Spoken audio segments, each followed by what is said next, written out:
अकोले तालुक्यातील रुपभोडी या गावचे एसआर फ्लॉवर्स कंपनीचे मालक श्री संदीप रामनाथ मालुंजकर यांनी आपल्या व्यापारातून शेतकरी मित्र तयार केले आहेत। शेतकरी कुटुंबात जन्मलेले संदीप मालुंजकर यांना शेतकऱ्याच्या व्यथा समस्या चांगल्या प्रकारे माहीत आहेत। त्यामुळे शेतकऱ्यांच्या बांधावर जाऊन त्यांना फुल शेतीविषयी योग्य ते मार्गदर्शन केले जाते। एसआर फ्लॉवर्स या कंपनीमार्फत शेतकऱ्यांचे नुकसान टाळण्यासाठी तसेच शेतकऱ्यांना योग्य मोबदला देण्यासाठी सदैव तत्पर असलेल्या संदीप मालुंजकर यांनी शेतकऱ्यांशी नाते केवळ व्यापारापुरते तयार केले नसून त्यांच्या प्रगतीसाठी अहोरात्र काम करणारी शेतकऱ्यांची कंपनी म्हणून एसआर फ्लॉवर्सची ओळख आज सर्वदूर झाली आहे। व्यवहारातला प्रामाणिकपणा, विश्वासार्हता आणि शेतकऱ्यांचा एसआर फ्लॉवर्स बद्दलचा असलेला विश्वास हीच खरी ओळख संदीप मालुंजकर यांची आहे। त्यांचे वडील स्वर्गीय रामनाथ लथू मालुंजकर यांचे मार्गदर्शन आणि मोलाची साथ कंपनीच्या उभारणीत मोलाची राहिलेली आहे। 22 वर्षांची अथक मेहनत आणि सातत्य ठेवून शेतकऱ्यांशी व्यापारापलीकडे जपलेले ऋणानुबंध हेच या कंपनीच्या भरभराटीचे खरे रहस्य ठरले आहे। शेतकऱ्यांना त्यांच्या उत्पादित मालाला दिला जाणारा योग्य बाजारभाव आणि व्यवहारातला प्रामाणिकपणा या प्रमुख कारणांमुळे असंख्य फूल उत्पादन करणारा शेतकरी वर्ग आज एसआर फ्लॉवर्स कंपनीशी जोडला गेला आहे। अतिशय मेहनती आणि जिद्दी स्वभावाच्या संदीप मालुंजकर यांनी शून्यातून कंपनीची विश्वासार्हता शेतकऱ्यांच्या बांधापर्यंत पोहोचवली आहे।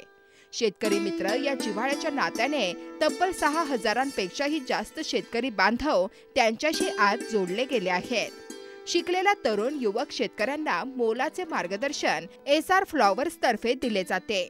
फुल शेतीतून जास्तीत जास्त उत्पादन आणि नफा शेतकरी बांधवांना मिळाला पाहिजे ही प्रामाणिक भावना मनात ठेवून संदीप मालुंजकर यांनी एसआर फ्लॉवर्स कंपनीच्या माध्यमातून 22 वर्ष सेवेची तपश्चर्या केली आहे।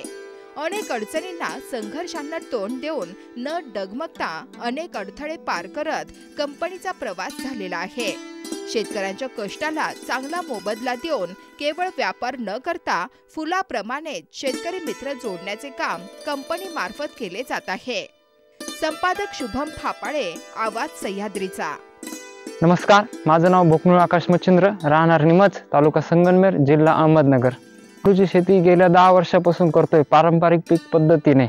त्यामध्ये अप्सरा येल्लो व्हरायटी करतो, यूएचची 507 ऑरेंज व्हरायटी करतो आणि एकदम सुंदर रिझल्ट आहे। आणि आम्ही झेंडूचा सर्व माल अकोल्याचे संदीप शेठ मालुंजकर एसआर फ्लॉवर यांना देतो व त्यांच्या व्यवहारात एकदम पारदर्शकता व सर्व रेट एकदम रिजनेबल असता। कुठल्याही प्रकारचा अपव्यवहार काही वगैरे नसतं आणि त्यांचं पेमेंट जेव्हा मागेल तेव्हा ते वेळेवर असतं। किती वर्षापासून तुम्ही झेंडू फुल शेती करता? आम्ही 10 वर्षापासून झेंडूची फुल शेती करतोय। झेंडूच घेता का इतरही पिकं घेतो? त्यामध्ये प्रामुख्याने झेंडू प्रामुख्याने घेतो आम्ही। शेवंती वगैरे घेतो। आणि हे सर्व फुलं त्यांनाच देता? हो, संदीप शेठ मालुंजकर त्यांनाच देतो। किती वर्षापासून तुम्ही त्यांच्याशी कनेक्ट आहात? जेव्हापासून कनेक्ट जातोय तेव्हापासून त्यांना माल देतोय। 10 वर्षापासून कनेक्ट आहे। बरं, आणि त्यांना तुमचे फुलं देण्याचे काय कारण भाऊ? असं खास कारण एकच, व्यवहारामध्ये पारदर्शकता व कुठल्याही प्रकारचं रेट मध्ये हे नाही। एकदम शेतकऱ्याला 1 नंबरच्या मालाचा 1 नंबरच रेट भेटणार। म्हणजे आणखीन फुल शेती वाढवायला आनंद द्विगुणित होतो। 100% संदीप शेठ यांचं मार्गदर्शन असेल तर फुल शेती वाढवायला आनंद द्विगुणितच होईल। त्यांचं मार्गदर्शन मिळतं का तुम्हाला? 100% वेळोवेळी त्यांचं मार्गदर्शन असतं। कोणत्या सीझन मध्ये काय रेट भेटतील याबाबतही त्यांचं मार्गदर्शन असतं आम्हाला। बरं, आणि आजच्या तरुण शेतकऱ्यांना तुम्ही काय सांगणार जे शेती करू इच्छितात किंवा शेती परवडत नाही असं म्हणतात, त्यांच्यासाठी काही मोलाचं मार्गदर्शन कराल का? तरुण शेतकऱ्यांना एकच सांगणं आहे माझं का तुम्ही पारंपरिक पीक पद्धती बदलून व नवीन टेक्नॉलॉजीचा वापर घेऊन शेती केली तर तुम्हाला नक्कीच चांगले उत्पन्न भेटेल। पुण्यासारख्या चाकणसारख्या MIDC मध्ये काम करण्यापेक्षा आपण फुल शेती केली तर आपण त्यापेक्षाही जास्त नफा कमवू शकतो व आनंदी राहू शकतो। इथं किती एकर क्षेत्रामध्ये तुम्ही फुल शेती केली? माझी आता सध्या 6 एकर मध्ये फुल शेती आहे। बरं, याला काही अडी अडचणी, काही संघर्ष एकच आहे। आता उन्हाळ्यामध्ये त्याला भुरी, दावणी यासाठी स्प्रे प्रामुख्याने घ्यावा लागतंय आम्हाला। आणि याच्यासाठी तुम्ही काय काय उपाययोजना करतात? आम्ही नेहमी त्याला त्यावरचे 6 ते 7 दिवसातून फवारणी ठेवत असतो. बर. नमस्कार, मी पत्रकार निरंजन देशमुख. आवाज सह्याद्रीचा या वृत्तवाहिनीच्या माध्यमातून आपण प्रेरणादायी मुलाखती ह्या सादर करत असतो. आज आपल्या बरोबर अशी व्यक्ती आहे. भारत हा कृषी प्रधान देश आहे. शेतकऱ्यांच्या मालाला हमी भाव मिळाला पाहिजे. कष्ट करून श्रम करून त्यांनी जो माल पिकवलेला असतो त्याला चांगला बाजार भाव मिळाला पाहिजे, ही शेतकऱ्यांची रास्त मागणी असते. अकोले तालुक्यामध्ये ग्रामीण, अतिदुर्गम, आदिवासी बहुल असलेल्या अकोले तालुक्यात अशाच एका युवकाने, तरुणाने शेतकरी मित्र सगळे एकत्र केले आणि शेतकऱ्यांच्या हितासाठी, शेतकऱ्यांच्या प्रगतीसाठी त्यांनी उत्पादित केलेल्या मालाला हमीभाव मिळण्यासाठी, चांगला माल मिळण्यासाठी अहोरात्र प्रयत्न केले आणि अतिशय शून्यातून ज्यांनी आपल्या उद्योग व्यवसायाची उभारणी केली ते आज आपल्या बरोबर आहेत. आज आपण त्यांच्याकडून त्यांच्या उद्योग व्यवसायाची जी सुरुवात आहे, भरभराट आहे, संघर्ष आहे, तो त्यांच्याकडून जाणून घेणार आहोत. अकोले तालुक्यातील रुंभोडी गावातील एसआर फ्लॉवर्सचे मालक सर्वेसर्वा श्री संदीप भाऊ मालुंजकर आज आपल्या बरोबर आहेत.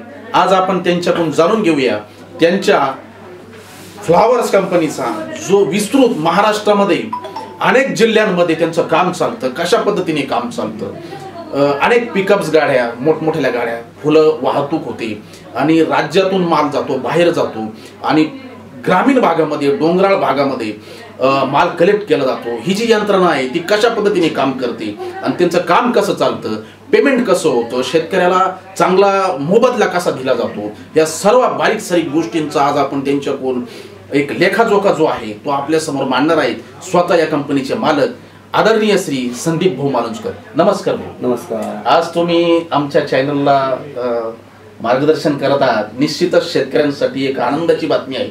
तर ही जी कंपनी तुम्ही काढली, ही कल्पना कशी डोक्यात आली तुमच्या? साधारणतः भाऊ 2002 साली, बर, 2001 साली तर आपल्या ह्या प्रवरापट्ट्यामध्ये फुलं लोक करायची कंटिन्यू आणि ती फुलं गोण्यांमध्ये भरायची, मार्केटला न्यायची. तसंच मग आम्ही इथल्या स्थानिक 2002 साली 97 पासून इथं फुलशेती होती आपल्या भागामध्ये, 97 पाशी. पण 2002 साली असा प्रसंग आला का आम्ही फुलं केलेले होते. मग ते स्थानिक बाहेरून व्यापारी यायचे, ते व्यापाऱ्यावरून यायचा माल, त्यांचा काही दोष नव्हता. व्यापारी कुठून यायचे? घारगावरून यायचे, पुण्यावरून यायचे, मुंबईचे व्यापारी यायचे. तो माल त्यावेळेस गुणीमध्ये माल जायचा. पण मार्केटला जाऊन खराब होणं, मग ते इथे सगळ्या जिजटी पाहिजे, असं मग करता करता आमच्या घरचा स्वतःचा माल होता. मग ह्या निमित्ताने आम्ही सगळे शेतकरी, आमचे पैसे राहिले म्हणून आम्ही कल्याण मार्केटला इथून सगळे गेलो. इथून शेतकरी ग्रुप आम्ही त्यावेळेस तुम्ही फुलं दिली होती? हा. मग भाड्याची गाडी करून आम्ही गेलो. तिथे गेल्यानंतर त्याने आमच्या गोण्या दाखवल्या. आता तिथे गोण्या सगळ्या सारख्याच राहायच्या. मग तिथं आल्यानंतर मग आम्हाला झालं असं झालं मला खराब. मग सगळा शेतकरी पिकवणारा असंच म्हणतो आणि विकणारा म्हणतो बाबा तुमचं खराब आहे. शेतकरी त्या हिशोबाने जे रेग्युलर होतं तसं झालं. मग इथं आल्यानंतर मग बराच विचार केला मी. म्हणलं मग आपण जर समजा आपला पुरता माल, त्यावेळेस माझी 21,000 रुपये मी सोडून दिले होते. त्यावेळेची 21,000 हा 2002 साली. आणि मग 2003 साली मग असंच मग त्याच्यावर थोडं काम करता करता मग मी असंच प्रवासाला निघालो. मग रॅलिटी द्यायची म्हणजे खरं सांगतो की प्रवासाला निघालो. तिथून उटी, म्हैसूर म्हणजे प्रवासाला निघालो. कांदे बिंदे बाकीचे व्यापार करायचे, मार्केट व्हायला. म्हणजे आजही माझा छंद आहे की लोक फिरायला जातात, फक्त मार्केट बघायला जातात. एक अभ्यासी वृत्ती तुमची, फक्त मार्केट मान. मग मी पहिलं लोक स्थानिक सुरू करतात. मी फिरता अहमदाबाद मार्केटला गेलो. म्हणजे अहमदाबादमधून ते पाहिलं भाजीपाला मार्केटून फुल मार्केट गेलो, समोर आहे तिथं. तिथं पाहिलं म्हणलं बापरे, अहमदाबादला आपल्या इथलंच फुलं सगळ्या गाड्या दिसल्या, ते 17-15 आपल्याकडचा माल तिथं येतोय. आणि मग त्याच्यानंतर मग घरी येऊन त्याच्यावर थोडंसं मग अहमदाबादला गेल्यानंतर घरी येऊन त्याच्यावर काम केलं बऱ्यापैकी. म्हणजे आपल्या इथून एवढा माल तिथं जातो, मग आपला पण माल जाईल. आणि मग टप्प्या चालू केलं. मला आठवते 2003 साली चालू केल्यानंतर. आता तुम्ही जे अहमदाबादला गेले तिथं मार्केटचा अभ्यास केला, काय अभ्यास केला मार्केटचा? आवक जावक म्हणजे त्या पिरियड मध्ये. आता आजही समजा मार्केट, आता 1 महिन्यापूर्वी तर 10 रुपयांनी फुलाला कोणी घेत नव्हतं. आज मार्केटवर 100 रुपये झालं. फुलामध्ये उतर चढाव फार राहतात, फार मोठे उतर चढाव असतात. पण तिथं त्यावेळेस कधी माझ्या अंदाजे आपल्या भागात 15-20 रुपये होते आणि अहमदाबाद 60-70 रुपये होतं. आणि माणूस आता एक व्यापारी वर्ग असतो का याला मग कॅल्क्युलेशन करतो माणूस, आपण शिकलेलं माणूस आपण काय होता तिकडे एवढं इकडे एवढं किती खर्च येईल. मग जाताना शेडमध्ये गेलो येताना त्याच पिकअपमध्ये बसून गप्पा शप्पा मारित आलो मी तिथं. ते सोमनाथ नावाचा ड्रायव्हर होता त्यावेळेस. त्या ड्रायव्हर बरोबर मी ते गप्पा शप्पा मारून आलो त्या गाडीमध्ये. आणि मग आल्यानंतर मग माझं पूर्ण प्लॅनिंग केलं मी. मग आमच्या भागामध्ये माल होतेच. आणि आमचे वडील आहे श्री कैलासवासी रामनाथ दत्तू मालुंजकर, माझे म्हणजे गुरु पण आहे. माझ्या याच्या आधी अगस्त्य ऋषींची कॅसेट पण काढली गेली मी, पहिली कॅसेट आपल्या तालुक्यातली ती पण काढली गेली. त्यानंतर एक दुग्ध व्यवसाय पण केला मी. इथून दूध न्यायचं मुंबईला विकायचं, सातत्यानं उपक्रमशील ते व्यवसायांमध्ये काही मला सेटबॅक भेटला होता, बऱ्यापैकी भेटला होता. त्याच्यामध्ये वडिलांनी मला शिक्षण चांगली शिकवून दिली त्याच्यात वडिलांनी. त्याच्यातले काही असे भाग आहे का मला त्या पिरियडमध्ये माझ्या वाट्याचं थोडक्यात म्हणजे वडिलांनी मी एकदम मित्र होतो आमचे शेवटपर्यंत. म्हणजे वडील गेल्यापर्यंत त्यांचे आमच्या दोघांचे जे व्यवहार होते एकदम म्हणजे व्यवहाराच्या ठिकाणी व्यवहार आणि मित्र ठिकाणी होते. माझे एक जवळचे मित्रच वडील म्हणजे माझे. तर त्या पिरियडमध्ये मला त्या माझ्या व्यवसायापैकी मला 20 गुंठे. तुम्हाला म्हणजे तुमच्या या संपूर्ण वाटचालीमध्ये आता तुम्ही बोलण्याच्या ओघामध्ये वडिलांचा फार हे केला की वडिलांचं मार्गदर्शन तुम्हाला जास्त लाभलेलं आहे का? वडिलांनी सांगितलं होतं की तू उद्योग व्यवसाय कर किंवा याच्यात जाय, फुलाच्या याच्यात जा किंवा काहीतरी असं शेतीशी निगडीत व्यवसाय कर, असं वडिलांनी तुम्हाला सांगितलं होतं? नाही, वडिलांचं असं राहायचं का म्हणजे त्यांचा मी एकदम जसं थोडक्यात आम्ही लाडकी म्हणजे 2 बहिणी आणि मी. आणि मी समजा बहिणीने पण समजा त्यांनी जर एखादं उपक्रम ते नाही म्हणायचं नाही आणि मी केलं तर ते नाही हा त्यांच्या शब्दात नाही. आणि अजूनही मी देवाला काय सांगतो माझ्याकडून कोणी परत जाता कामा नये. म्हणजे त्यांची वृत्ती ती पहिल्यापासून तीच होती. आणि तुम्हाला क्षेत्र किती, जमीन किती? त्यावेळेस वडलोबारचे आम्हाला 5.5-6 एकर क्षेत्र होतं. त्याच्यानंतर आम्ही दोघांनी मिळून वडिलांनी थोडक्यात वडिलांनीच ते क्षेत्र त्याच्यानंतर बऱ्यापैकी 5-7 एकर वाढवलं. त्याच्यानंतर मला एक प्रेक्षकांना सांगण्यास आनंद होतो साहेब की एक शेतकरी कुटुंबात जन्मलेली व्यक्ती तरुण उद्योग व्यवसायात उतरते आणि वडिलांच्या मार्गदर्शनाने बाळकडून पुढे जाते. आणि हे करत असताना सुपारीच्या खांडाचंही व्यसन नसताना म्हणजे व्यसन करत नाही आणि कुठं वाम मार्गाला जात नाही आणि आपलं काम भलं आणि आपण भलं आणि एवढी सगळी चिकित्सक वृत्ती आहे, अभ्यास करण्याची वृत्ती आहे, हे तुम्हाला कसं काय म्हणजे प्रेरित कसे झाला तुम्ही? नाही का उद्योग व्यवसाय करावा, भरभराट करावी, नवीन नवीन काय शिकता येईल ते शिकावं, अनेक मार्केटला भेट देणं, हे तुम्हाला कसं सुचलं? नाही, व्यवसायाचा भागच असा आहे. व्यवसाय हा कुटुंब आणि चारित्र्यावर अवलंबून आहे. बरं, अगदी बरोबर. व्यवसाय जर ज्याला करायचा असेल तर त्यांनी आपलं कुटुंब पाहिलं पाहिजे, आपल्या कुटुंबाचं मार्गदर्शन घेतलं पाहिजे, कुटुंबाला विश्वासात घेतलं पाहिजे आणि आपल्या चारित्र्याला जपावलं पाहिजे. कोणी असो तो समजा जगामध्ये भरपूर जण व्यवसाय करतात पण ज्याच्या मागं चारित्र्य त्याच्या व्यवसायाचा तो बेसच वेगळा असतो त्याचा. आणि आमच्या वडिलांपासून आता आमचे वडील आमचं कुटुंब पूर्णपणे धार्मिक वृत्तीचे. वडिलांची दर सव्वा महिन्याला कोल्हापूरच्या अंबाबाईला त्यांची वारी म्हणजे थोडं काम आवडली, वारी नसतं त्यांचे काम आवडलं की दर्शनाला जायचं आणि आपल्या कामाला बिल घ्यायचं. तर मग हा व्यवसाय आम्ही ज्यावेळेस 2003 नंतर चालू केला तर वडिलांनी सुभाष देशमुख सुगावची त्यांचा पहिले 21 किलो माल आणला होता त्याचबरोबर. तर ते 21 किलोनं आम्ही सुरुवात केली सुगाव. आजही ती आता समजा ती शेती करतात पण मला वाटतं आता गेले 2-3 वर्ष त्यांनी फुलं करायची थोडं कमी केलेले. पण ज्यावेळेस ते फुलं लावतात अजूनही ते आमचं फर्स्ट कस्टमर आहे. ते अजून त्यांचे आमचे संबंध रस्त्याचे बोलणं चालणं कधी लावू काही काय करू असं ते सगळं विचारून करतात. सुगावचे सुभाषराव देशमुख यांच्याकडून त्यांचा व्यवसायाची पहिली सुरुवात आपण ज्याला म्हणू ही गोण्यांच्या स्वरूपात झाली होती आणि 21 गोण्या घेतल्या होत्या. 21 किलो फक्त गोण्या नाही, 21 किलो फक्त त्यांनी फुलं घेतली होती आणि अतिशय शून्यातून त्यांचा प्रवास झाला. त्या 21 किलो फुलं ज्यावेळेस तुम्ही घेतली त्यावेळेस तुम्हाला असं मनात काही वाटलं नव्हतं की हा व्यवसाय पुढे जाऊन इथपर्यंत येईल म्हणून?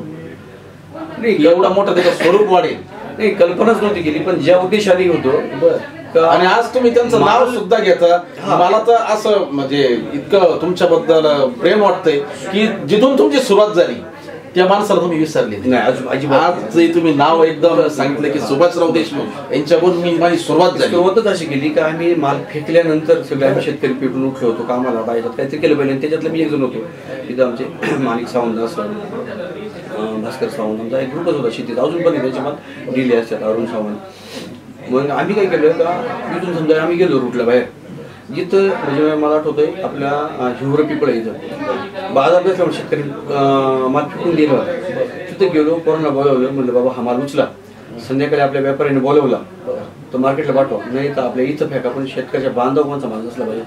तसपासून तर आजपर्यंत ते शेतकरी सांगतील आम्ही बांधाव टाकून दिला, साईडला टाकून दिला तरी त्याला त्याची मजुरी घेऊन टाकतो, त्या मालाची मजुरी घेऊन टाकतो. आजपर्यंत त्या दिवसापासून तर आजपर्यंत त्या मालाचे आम्ही पैसे शेतकऱ्याला फेकून द्यायला लागले. ते फेकून दिलं त्याला मजुरी देऊन टाकतो त्याची. हे आम्ही येतो तो आमचे तपले मालाची पहिली त्या शेतकऱ्याच्या मालाची व्यवस्था करणं. भले अरे काय होतं का, बल्कमध्ये व्यवसाय मोठा व्यवसाय असल्यामुळं मुंबई काय चालतं, सुरत काय चालतं, समजा हैदराबाद काय चालतं, त्या व्यवसायांच्या वेगवेगळे रेट असतात, त्याची आम्हाला सरासरी काढावं लागते. आणि त्या सरासरीनुसार चालतं आमचं जे मार्केट चालतं ते सगळ्या मार्केटाची सरासरी काढावं लागते. आणि मग बाकीचा व्यापारामध्ये समजा आता आमच्या जवळजवळ स्टार्टला जे आमचे पोर आहे, जे आमची जी टीम आहे, जी व्यवसाय म्हणजे माझा आणि सगळ्यांचं तुम्ही आता जे सांगितलं अतिशय म्हणजे मनाला कुठंतरी टच करणारं सांगितलं की जे बांधावर फेकलेली फुलं होते ते तुम्ही त्याची मजुरी सुद्धा देऊन टाकली. एका शेतकरी कुटुंबात जन्मलेल्या संदीप भाऊंना ची नाळ जी आहे शेतकऱ्यांशी जोडलेली आहे. शेतकऱ्यांचं दुःख, शेतकऱ्यांच्या व्यथा, शेतकऱ्याचं कष्ट त्यांनी जवळून बघितलं. म्हणजे ते स्वतःच शेतकरी आहे, शेतकरी कुटुंबातले आहेत, धार्मिक कुटुंबातले आहेत. म्हणून शेतकऱ्याची कुठंतरी प्रगती झाली पाहिजे, त्याला निदान त्याची मजुरी तरी सुटली पाहिजे. किती जरी बाजार पडलेले असले तर मात्र तो खचून गेला नाही पाहिजे. म्हणून त्यांचा सातत्याने प्रयत्न असतो. एक व्यापार करायचा, उद्योग करायचा, केवळ नफा कमवायचा, नफेखोरीच्या नादात राहायचं हा त्यांचा स्वभाव नाहीये. त्यांची क्रिएटिव्हिटी फार वेगळी आहे. आत्ताच तुम्ही गप्पा मारताना मगाशी सांगितलं होतं की तुम्ही आदिवासी पट्ट्यात गेले होते आणि तिथंही त्यांना त्या फुलांचं सांगितलं होतं, तिथंही उत्पादन वाढलंय आणि तिथूनही गाड्या भरतात. ते एक प्रेक्षकांना सांगा. हा, इथं आपल्या 40 एवढा अंगण होतो, राजूरच्या वरतीला भाग आहे, शिसवळ. तुमचं कसं जाणं झालं तिथं, म्हणजे कुठल्या इथं? कोरोना काळामध्ये ना तिथं आपल्या भागामध्ये भाजीपाला चालू होता आणि त्या लोकांनी तिथं गोटीची लोंढी, त्या भागामध्ये पट्टेवाडी, त्या भागात त्यांनी भाजीपाला केला. पण त्या लोकांची यंत्रणा फक्त राजूरपर्यंत होती, राजूरचे ट्रान्सपोर्टवाले मुंबईला न्यायची. पण ते कोरोना काळात सगळं बंद होते. कोरोना म्हणलं लोक आपण आपल्या गावातलं माल तर आपले लोक सोय करतील, आपण त्या लोकांच्या तिकडचं आता त्या लोकांचं आम्ही असंच फिरायला गेलो होतो कोरोनाच्या काळामध्ये. माझं घरी थांबायचं तर मग आपली गाडी घ्यायची तिकडे जायचं. तर म्हणलं या लोकांची आपण सोय करू. मग आमच्या ग्रुपनं ठरवल्यानंतर मग ते सुरू केलं. तर तेवढ्या पुरतं भाजीपाल्याचा आमचा काय अजून काय आम्ही काय तो व्यापार चालू केला नाही. पण त्या पिरियडमध्ये त्यांच्या कोरोनाच्या काळामध्ये आम्ही त्यांच्या सगळ्या भाजीपाल्याची सोय लावली आणि विकून भाडे वजा करून त्यांनी त्याचे पैसे दिले. पण त्यावेळेस मग तिथं आंबीतला आणि अशा आजूबाजूला भागात जाण्यात कळला. तर ते काही लोक त्या लोकांनी थोडी थोडी त्यांनी बिजली करायला सुरुवात केली होती. पण एवढी प्रॉपर नव्हती बा, केली म्हणून केली. तर मग लक्षात आलं तिथं का हे पीक पाडवा म्हणजे थोडक्यात एप्रिल महिन्यामध्ये काय होतं, त्याची शेवंती प्रकार आहे, फुलांचा प्रकार, तर त्याची लागवड कमी असते आणि त्याला जोड कॉम्बिनेशन बसतं बिजली नावाचं एक प्रकार आहे फुलांचा. तर आपल्या भागामध्ये, खाल्ल्या भागामध्ये टेम्परेचरमध्ये त्याच्यावर येऊन ते लोक संपून जाते रोगराई येऊन. टेम्परेचरमध्ये ते 26, 27, 28 टेम्परेचरमध्ये ते पिकळ काढतं. आणि आंबीत ज्या धरणाच्या बॅकवॉटरला वरून हवा अशी मस्त टच होऊन येते त्याला. आणि त्या भागामध्ये कधी गेलं तुम्ही, आता जरी गेले तिथं तर ऊन लागतं पण गरम होत नाही. या बघच होतं, ऊन लागतं गरम होत नाही. पण त्या भागामध्ये मग त्यांनी साध्या व्हरायट्या करतात. मी तिथे एक शुभ्रा नावाची व्हरायटी तिची चॉईस केली, वेगवेगळ्या व्हरायटी त्याच्यामध्ये. पण थोडक्यात बा चांगली व्हरायटी चॉईस केली आणि त्यांना 2-3 वर्षापासून आम्ही हे रोपं घ्या, हे लावा, ते घाला, रोपं सुद्धा तुम्ही पुरवले त्यांना. हा, मग ती काय करायची का ती चुरगाळायची आपल्या जुन्या पद्धतीने टाकायची. मग आता त्या 2-3 वर्ष त्याने एवढा बदल केला. काही भाग राहिला अजून आमच्या करायचा. पण आमच्या म्हणजे अकोल्याचा बिजली ब्रँड तुम्ही महाराष्ट्रात पोहोचवला. हा, बिजली फुलांचा ब्रँड तयार केला. ऑलरेडी बिजली फुलं आपल्या भागात बेदगी बेलापूर तिथं लोक म्हणजे 5-10 एकर करीत होते. पण हे सुचणं आणि त्याचं मार्केटिंग करणं त्या भागामध्ये आहे तुमच्यामध्ये.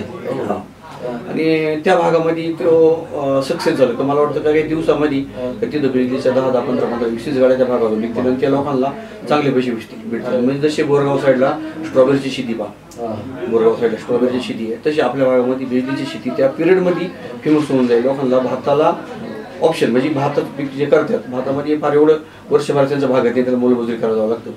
तर त्या बिजली पिकामध्ये त्यांचं 100% मला खात्री आहे येत्या काही दिवसामध्ये तिथं फार मोठं कमावून जाईल. एक चांगली बाजारपेठ तयार होईल, फार मोठी बाजारपेठ तयार होईल. आणि हे सर्व तुम्ही करता फुलं कलेक्ट करणे, बरोबर, संकलन करणे आपण ज्याला म्हणतो, हे कुठून करता तुम्ही? किती गावांमधून करता, किती तालुक्यांमधून करता? आता आपल्या तालुक्यामध्ये संगमेर तालुक्यामध्ये, त्याच्यानंतर रिसॉर्ट हिंगोली आहे ना, तिकडे पण आज गाड्या आहे.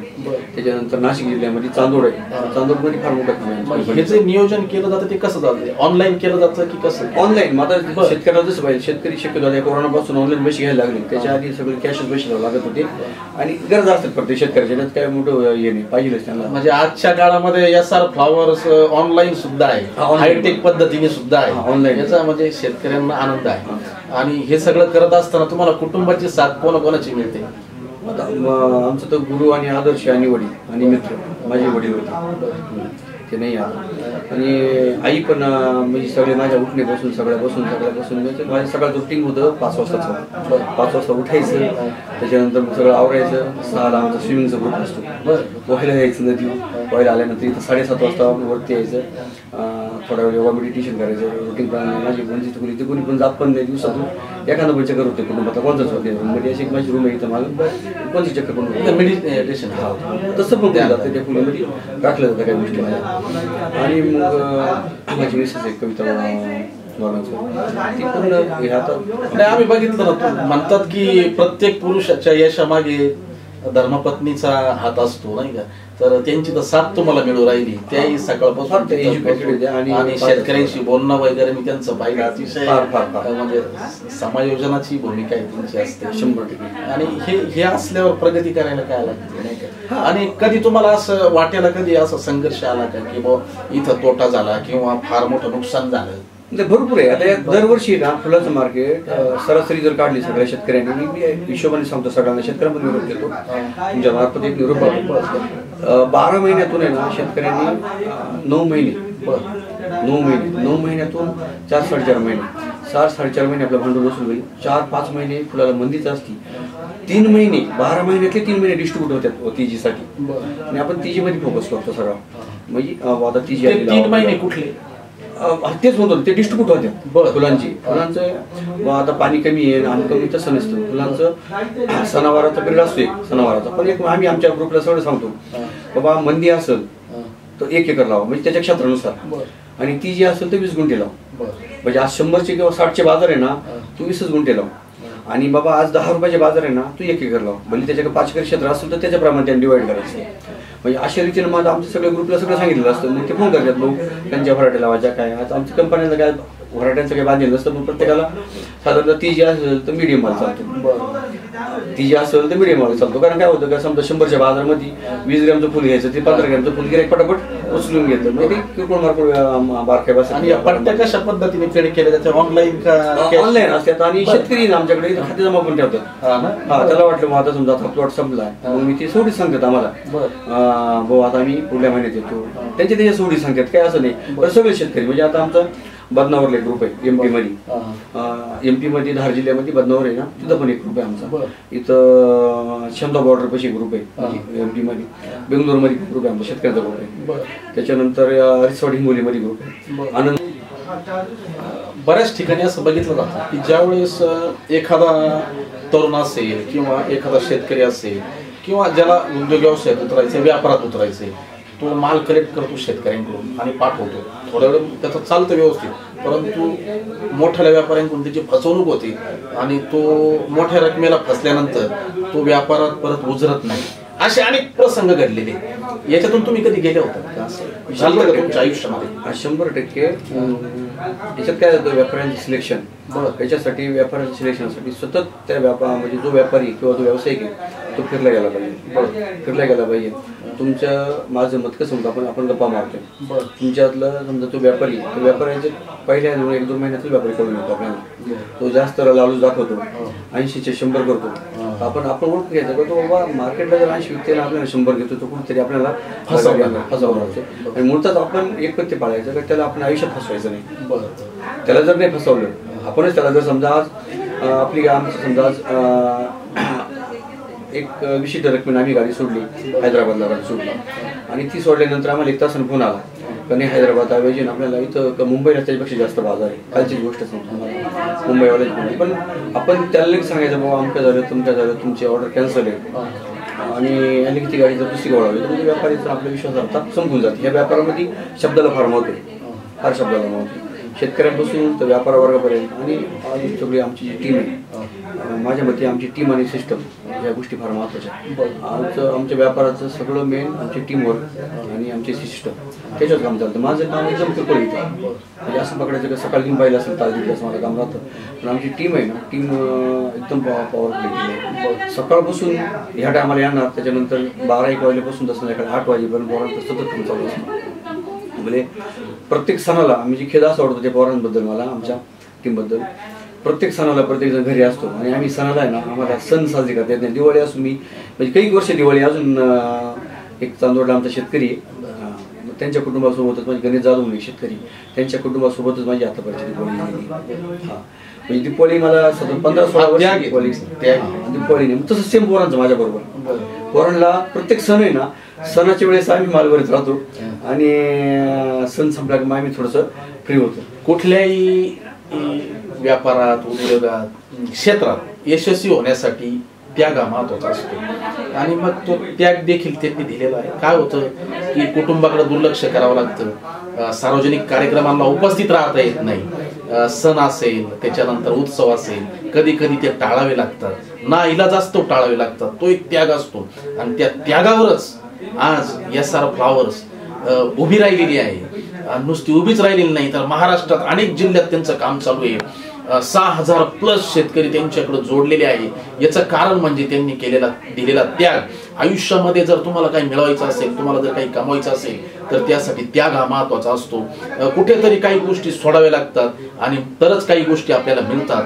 त्यांनी तो त्याग केलेला आहे. त्यांनी सांगितलेलं आहे की त्यांनी दिवाळी सुद्धा आपल्या कस्टमरच्या इथे म्हणजे जो शेतकरी मित्र म्हणून ते संबोधतात. त्यांना ते एक व्यापार म्हणून पाहत नाही. ज्यांच्याकडून फुलं घेतात ते त्यांचे शेतकरी मित्र आहेत. तिथं त्यांनी दिवाळी साजरी केलेली आहे. तुम्ही अतिशय चांगलं काम करता, तुमचं काम चांगलं चालू आहे. या निमित्ताने तुम्ही स्वतः तर उद्योग व्यापारात आहातच, परंतु तुम्ही अनेक जणांना रोजगार देखील उपलब्ध करून दिलेला आहे. किती पिकअप गाड्या आहेत आता सध्या तुमच्याकडे काम करतात कंपनीच्या? सध्या आमच्याकडे जानेवारीपासून तर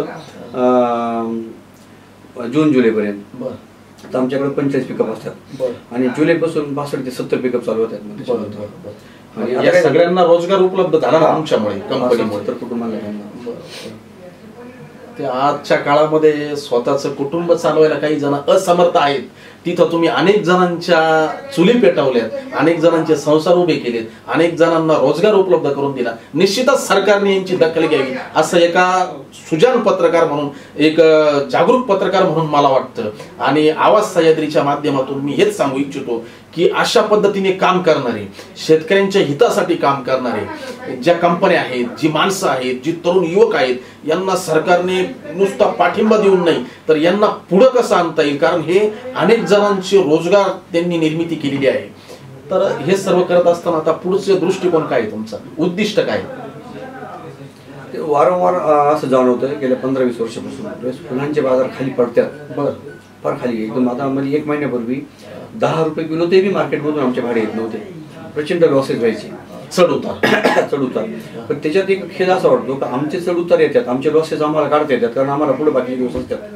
पण जो शेतकऱ्यांनी वावर आता पीक घेतलेले त्याचं ते पीक जर मंदीमध्ये गेलं तर त्याला त्या पिकामधला मोबदला आम्हाला देता येत नाही किंवा त्याला तो भेटत नाही. तर त्याच्यावर काय प्रक्रिया करता येईल या फुलाच्या? समजा आता आम्ही काही फार्मास्युटिकल कंपनीला दर महिन्याला आमचा 7.5-8 टन माल जातो गुजरात साईडला. पण आम्ही त्याच्यात काय, आमच्या काही R&D डिपार्टमेंट नाही आहे किंवा आमचं त्या हिशोबाने संशोधन आमचं चालू आहे, पण त्या हिशोबाने आम्हाला काही लिंक लागणार. पण जर कदाचित जर याच्यावर जर काही प्रक्रिया उद्योग मोठा हे झाला तर मला वाटतं का आता म्हणजे मंदीच्या काळामध्ये आमच्या गिरायकांना देऊन आमच्या परिसरामध्ये 1 लाख किलो माल उरायचा. म्हणजे आमचे सगळे समव्यावसायिक आम्ही धरून घारगाव आमच्या परिसरातले आणि आमचे गिरायकांची भूक भागून, जे प्रत्येकाचे कस्टमर आहे मार्केटला, सुरतला, मुंबईला, बाहेर ठिकाणी, तर त्यांची भूक भागून आमच्याकडे लाखभर किलो माल उभरायचा. ते लाखभर किलो मालाचं तर काय करता आलं असतं किंवा त्याच्यातलं आपल्याला काही संशोधन करता आलं तर त्याच्यावर काम झालं तर हे फार मोठा व्यवसाय. म्हणजे फुलशेती म्हणजे फ्लोरिकल्चर फार मोठं मार्केट आहे, काही 1000 कोटीमधलं मार्केट आहे. त्याच्यातलं आपली कंपनी काहीतरी 1 टन म्हणायचा, त्याच्यातली आपली कंपनी 1 टन, याच्यापेक्षा भरपूर फार माल भरणार आहे. पण आम्हाला त्याच्यावर जर काम जर करायला भेटलं, ज्यावेळी शेतकरी हातबल होऊन जातो का ती फुलं लावलेत, आणि मला तर असं वाटतं की माझ्या शेतकऱ्यांनी कधीच म्हणावं असं का, म्हणजे असा प्रयत्न कधी म्हणायला पाहिजे का चला ही फुलं नसते लावली ते परवडले पाहिजे, असं निगेटिव्ह थिंकिंग नको आहे त्याच्यावर मला काय काम करता येईल फुलाच्या व्यवसाय, त्याच्यावर माझं काम तो रमला पाहिजे, त्याने अजून फुलं लावले पाहिजे, महत्वाकांक्षा वाढवायची, तो सातत्याने माझा प्रयत्न आहे. मी म्हणजे मला जर त्यासाठी काय करावं असं वाटतं तुम्हाला, शासनाने काय करावं असं वाटतं? शासनाने किंवा मग याच्यावर समजा आता मी गडकरींची मुलाखत काय मी ऐकतो समजा, वेगवेगळ्या व्यावसायिकांची मुलाखत ऐकतो, त्याच्या वेगवेगळ्या R&D डिपार्टमेंट आम्ही खेडेगावामध्ये तुम्ही हे लेवल आम्ही काम करतो समजा, एक R&D डिपार्टमेंट असलं याच्यात काय संशोधन करतात किंवा कोणच्या देता आलं एखाद्या कंपनीनं मोठमोठ्या कंपन्या याच्यात त्यांचे मोठमोठे त्यांचे डिपार्टमेंट सुद्धा कशासाठी आहे का फुलांचे बी तयार करणं आणि ते विकण्यासाठी, आणि ते सगळ्या मोठमोठ्या त्यांच्या कोट्यवधी रुपयाच्या लॅब्स कशासाठी शेतकऱ्यांच्या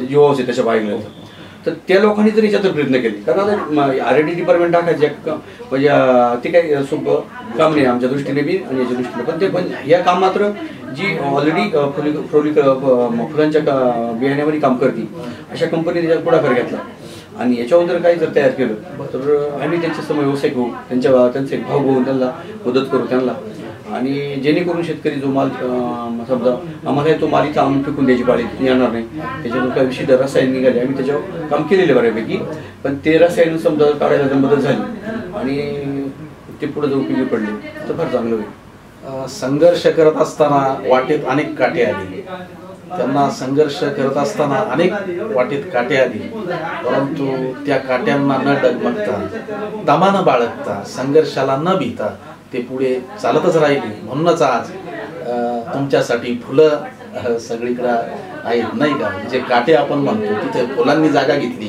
त्या काट्यांची जागा फुलांनी घेतली आणि आज तुमची भरभराट झाली. अशीच भरभराट तुमची उद्या सतत घडत राहू, आणि उद्याच्या येणाऱ्या काळामध्ये देखील तुमच्याकडून नवनवीन गोष्टी शेतकऱ्यांना लाभो मिळो, आणि शासनाने देखील दखल घेऊन निश्चितच अकोले सारख्या आदिवासी तालुक्यामध्ये तुमचं काम खूप चांगलं आहे, महाराष्ट्राला दिशादर्शक आहे, आणि शेतकऱ्याला पुन्हा एकदा आत्मविश्वास बळकटी आणि शेतकऱ्यांनी सुद्धा एक आदराने भाव असं व्यक्तिमत्व तुम्ही तयार केलेलं आहे, स्वतः कष्टातून केलेलं आहे. तुम्ही 24 तास काम करता, एवढी एनर्जी मला तर आश्चर्य वाटतं, कुठून आणता तुम्ही एवढी एनर्जी, म्हणजे एवढा उत्साह, तुम्ही ध्यानधारणा पण करता, मगाशी तुम्ही बोलता बोलता बोलले आम्हाला. याच्यात आहे ना वृत्ती आणि प्रकृतीला आपण जपायचं असतं, आणि वृत्ती स्वच्छ ठेवायची, मनाची वृत्ती स्वच्छ ठेवायची, सगळं काम माणसाला एक एनर्जी. प्रकृतीला जपलं तर वृत्ती पण चांगली काम करते, बरोबर आहे. प्रकृती जर ढासळली तर मग शेवटी सगळ्या गोष्टी ढासळून जातात. आपण आपल्या शरीराला आपल्या मनाला सगळ्याला जपलं पाहिजे. त्याच्याबरोबर आमची कंपनी आपली कंपनी आता आम्ही आतापर्यंत कधी हे केलं रोटरी क्लबच्या माध्यमातून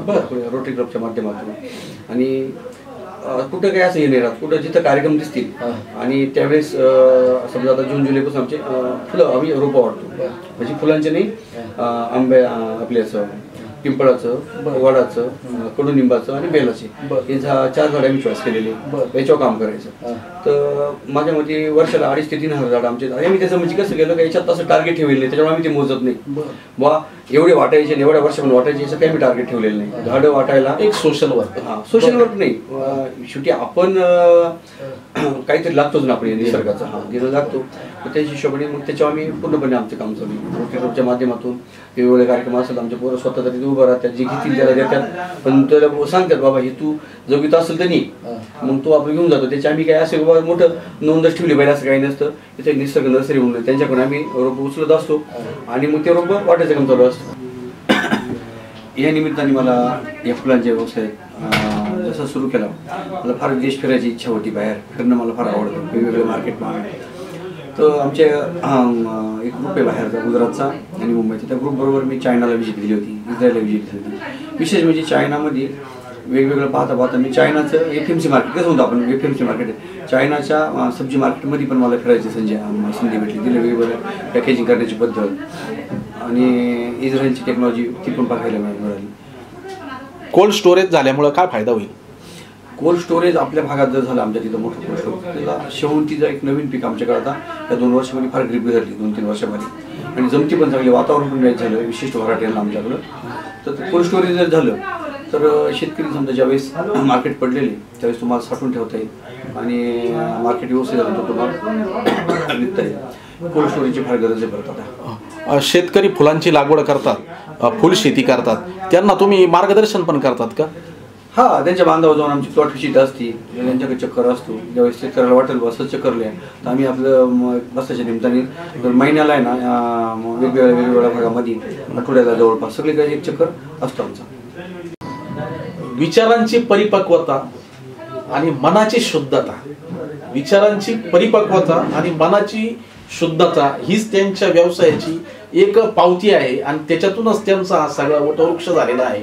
आणि अतिशय चांगले विचार असल्या कारणानं त्यांची सामाजिक बांधिलकी सुद्धा त्यांनी जपलेली आहे. आपण समाजासाठी देणे लागतो, समाजासाठी आपण काहीतरी केलं पाहिजे. रोटरीच्या माध्यमातून असेल, सामाजिक संघटनांच्या माध्यमातून असेल, ते वृक्ष लागवड वृक्ष संवर्धन देखील करतात. त्याच्यानंतर त्यांचं कार्य जे आहे सामाजिक असेल, शैक्षणिक असेल क्षेत्रात भरपूर आहे, कृषी क्षेत्रात तर आहेच आहे, परंतु या पुढे देखील त्यांचं धार्मिक क्षेत्रातही काम आहे.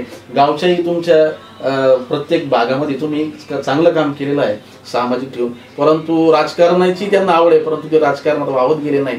राजकारण फक्त ते एक आपला भाग म्हणून बघतात, परंतु संपूर्ण वेळ ते आपल्या उद्योग व्यवसायासाठी देतात. तुमची अशीच प्रगती होऊ. तुम्ही आज आवाज सह्याद्रीच्या माध्यमातून एक तुमच्या व्यापाराची एक चांगली माहिती दिली आणि शेतकऱ्यांसाठी तुम्ही तळमळीने काम करता, याबद्दल तुमचं पुनश्च एकदा अभिनंदन. तुम्हाला पुढच्या वाटचालीसाठी खूप खूप शुभेच्छा. जय हिंद, जय महाराष्ट्र. तुमचे धन्यवाद मानतो. तुम्ही आले तिथं तुमची कंपनी पाहिली आणि असं बघायला गेलं तर 22-20 वर्षातून पहिल्यांदाच आम्ही ही मुलाखत दिली